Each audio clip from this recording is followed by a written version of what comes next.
ચલો હવે જુઓ તમે આને જે આપણે 10 મિનિટ પડી રાખવાનો હતો એને પડી રાખ્યો 10 મિનિટ કરતાં વધારે સમય થઈ ગયો બરાબર। હવે જુઓ આપણો વિદ્યુત કળ હજુ સુધી ચાલુ છે। તમે પહેલા તો જુઓ તો પાણી આપણે જે સફેદ હતું એની જગ્યાએ આખું પીળાશ ટાઈપ પાણી થઈ ગયું છે બરાબર। આ પીળો થવાનું કારણ શું હોય કે ખીલીમાં રહેલો કાટ હોય બરાબર કે આપણે એના અંદર વિદ્યુત પ્રવાહ પસાર કર્યો એટલે ખીલીના ઉપર જે કાટ હતો એ શું થયું છૂટો પડ્યો તો જેના કારણે પાણી શું થયું પીળું પડવા લાગ્યું બરાબર। એના કાટ છૂટો પડે એટલે પાણી મેલું થઈ જાય।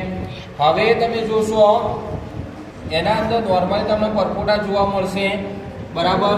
તો એનું કારણ શું હોય કે જે ધન ધ્રુવ સાથે જોડેલા છે બરાબર કે જે કેબલ એટલે કે જે ધન ધ્રુવ સાથે છે એના અંદર જે ઓક્સિજનના આવશે પરપોટા અને જે માઇનસ એટલે કે ઋણ ધ્રુવ સાથે જે ખીલી જોડાયેલી છે એના અંદર જે હાઇડ્રોજનના પરપોટા તમને જોવા મળશે બરાબર। કેમ કે જેના જેવા કેથોડ હોય એવા એના અંદરથી શું થશે આયન છૂટા પડશે અને એના કારણે આપણને ઓક્સિજન અને હાઇડ્રોજનના પરપોટા જોવા મળે છે બરાબર। અને આ રીતે આપણે આખું કોઈ પણ પ્રયોગમાં આપણે કોઈ કાર્ડ કાઢવો હોય તો એના માટે પણ આ ક્રિયા અસરકારક છે બરાબર। તો આ હતો તમારો પ્રયોગ।